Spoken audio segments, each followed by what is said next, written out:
But we begin this morning with the debt showdown in Washington. NBC's Kristen Welker is at the White House with more. Kristen, good morning.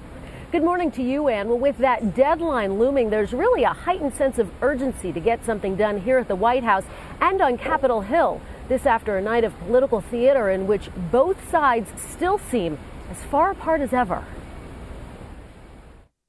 Tonight I want to talk about the debate we've been having in Washington. For only the seventh time in his presidency, Mr. Obama delivered a primetime speech painting a dire picture of what will happen if Congress doesn't raise the nation's debt ceiling by next week. Interest rates would skyrocket on credit cards, on mortgages, and on car loans, which amounts to a huge tax hike on the American people.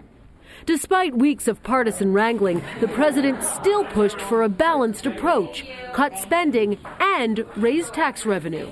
The only reason this balanced approach isn't on its way to becoming law right now is because a significant number of Republicans in Congress are insisting on a different approach, a cuts-only approach, an approach that doesn't ask the wealthiest Americans or biggest corporations to contribute anything at all. With time running out, the president called for compromise. I'm John Boehner. But just 2 minutes after the president spoke, House Speaker John Boehner gave his side. The sad truth is that the president wanted a blank check 6 months ago, and he wants a blank check today.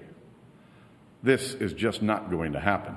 Boehner seemed to reject all talk of compromise, backing a House GOP plan that's a two-step approach. First, slash spending by $1.2 trillion and raise the debt limit. Then revisit the issue next year before the 2012 election. Obviously, I expect that bill can and will pass the Senate and be sent to the president for a signature. And if the president signs it, the crisis atmosphere that he has created will simply disappear. Earlier, the president did endorse a plan put forward by Senate Majority Leader Harry Reid, which would raise the debt limit to 2013 after the election.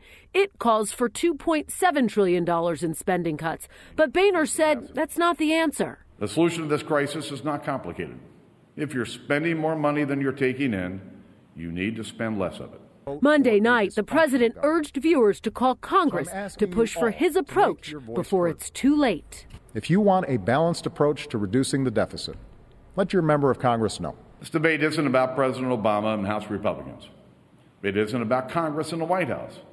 It's about what's standing between the American people and the future we seek for ourselves and our families.